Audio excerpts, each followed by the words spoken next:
Hi friends, welcome to నాటు వైద్యం. ఈరోజు మనం చాలా మంది కూడా మరుగు మందును ఎలా గుర్తించాలి లేదా పెట్టుడు మందును ఎలా గుర్తించాలి, ఈ రెండింటి మధ్య తేడా ఏంటి, అసలు నిజంగా ఉందా లేదా అనే దాని గురించి ఎలా గుర్తించడం అనే దాని గురించి మనం తెలుసుకుందాం. చాలా మంది ఒక కన్ఫ్యూజన్ లో ఉన్నారండి. ఏ ఒక్క చిన్న ఇన్సిడెంట్ జరిగినా వారికి ఎవరైనా చెప్పినా ఇది మందు ప్రభావమే అనుకుంటూ ఉంటారు.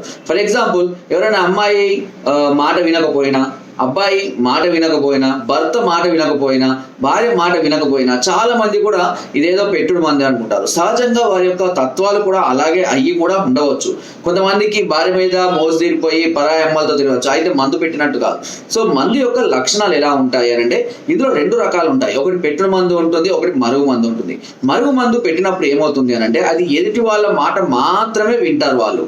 సో వేరే ధ్యాస కానీ వేరే ఆలోచన కానీ ఏది ఉండదు, ఏ పని చేయరు, ఒక భ్రమలో బ్రతుకుతూ ఉంటారు. ఎప్పుడు ఏదో ఒకటి ఆలోచిస్తూ పిచ్చి వాళ్ళలాగా చూస్తూ ఉంటారు. ఎదుటి వాళ్ళు చెప్పిన మాత్రమే వాళ్ళు వింటూ ఉంటారు. దీనిని మరుగు మందు అంటారు. అంటే అది వారిని వశపరచుకోవడం కోసం చేసేది. దాదాపుగా ఇప్పుడు 100లో 90% దీని యొక్క అంటే ఏమంటారంటే చేసే వాళ్ళు చాలా తగ్గిపోయారు. ఈ మరుగు మందు పెట్టే వాళ్ళు కూడా చాలా తక్కువ, అరుదుగా ఉన్నారు. అది చాలా ఓల్డ్ వాళ్ళు, దాని గురించి అవగాహన ఉన్న వాళ్ళు మాత్రమే దీన్ని ఉపయోగిస్తూ ఉన్నారు.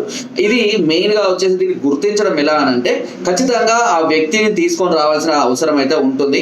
తర్వాత కొన్ని రకాలైనటువంటి పసర్ల ద్వారా, కొన్ని రకాలైనటువంటి పరీక్షల ద్వారా, అంటే కంటి పరీక్ష ఉంటుంది, నాలుక పరీక్ష ఉంటుంది, నాడి పరీక్ష ఉంటుంది. ఇలా కొన్ని పరీక్షల ద్వారా నిర్ధారణ చేయడం అనేది జరుగుతుంది. అది మీరు ఇంట్లో కూర్చొని చేయలేరు, అది కాదు. ఖచ్చితంగా కొంతమంది పేషెంట్ రాడు సార్, కానీ మమ్మల్ని క్యూర్ కావాలి అని అంటే అది మాత్రం ఇంపాసిబుల్. ఇలాగైతే మీరు ఎప్పుడు కూడా నన్ను కాంటాక్ట్ చేయవద్దు. ఈ విషయంలో పేషెంట్ ప్రాబ్లం ఉంటే పేషెంట్ ఖచ్చితంగా రావాల్సిందే. ఎందుకంటే అది మీ ఆలోచన భ్రమ కావచ్చు, నిజమే కావచ్చు. మీరు భ్రమలో కూడా ఇలాంటి వాళ్ళ కోసం మీరు ఏదైనా మందులు తెప్పించుకొని వాడితే సైడ్ ఎఫెక్ట్స్ వచ్చే అవకాశాలు ఉంటాయి. కాబట్టి ఖచ్చితంగా పేషెంట్ వచ్చి చూపించుకొని నిర్ధారణ అయితేనే అప్పుడు ట్రీట్మెంట్ అనేది తీసుకోవాలి. రెండోది వచ్చేసి పెట్టుడు మందు. పెట్టుడు మందు పెట్టడం వల్ల ఏమవుతుంది అని అంటే జీర్ణక్రియ దెబ్బతినడం జరుగుతుంది. ఈ పెట్టుడు మందు అనేది ఎక్కడనో పొట్టలనో పేగులనో జీర్ణశయంలో ఆగే అవకాశమే లేదు. అది పచ్చి అబద్ధం.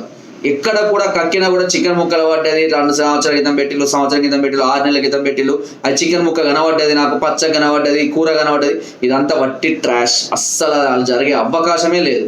ఎందుకంటే మీరు చెప్పాను, ఒక 5 రూపాయల బిల్ల మీరు ఇవాళ మింగినా కనీసం 2 రోజుల మోషన్ ద్వారా బయటికి రావాల్సిందే. ఎక్కడ ఆగే పరిస్థితే ఉండదు అది.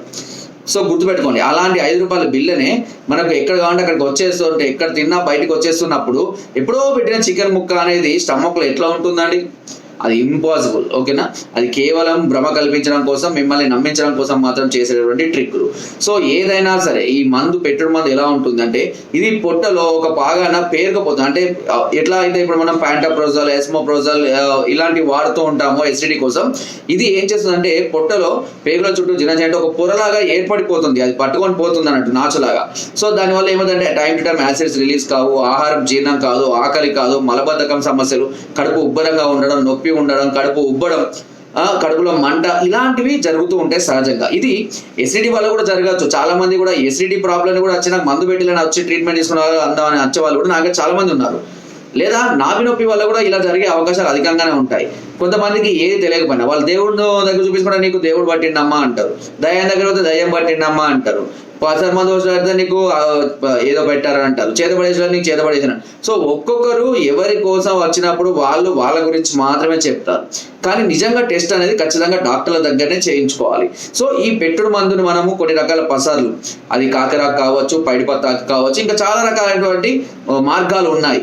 వీటి ద్వారా ముఖ్యంగా నాభి పరీక్ష ద్వారా, నాభి పరీక్ష ఖచ్చితంగా చేస్తాం, లేదా నాడి పరీక్ష కంపల్సరీగా చేస్తాం, కళ్ళు పరీక్ష చేస్తాం, నాలుక పరీక్ష. వీటి పరీక్షల ద్వారా ఆ వ్యక్తి యొక్క తత్వం ఏంటి, అతనికి జరిగినటువంటి విధానాలు ఎలా ఉన్నాయి అనే దాని గురించి మీకు తెలుసుకున్న తర్వాత, నిర్ధారణకు వచ్చిన తర్వాతనే దాని గురించి ట్రీట్మెంట్ అనేది అందించడం జరుగుతుంది.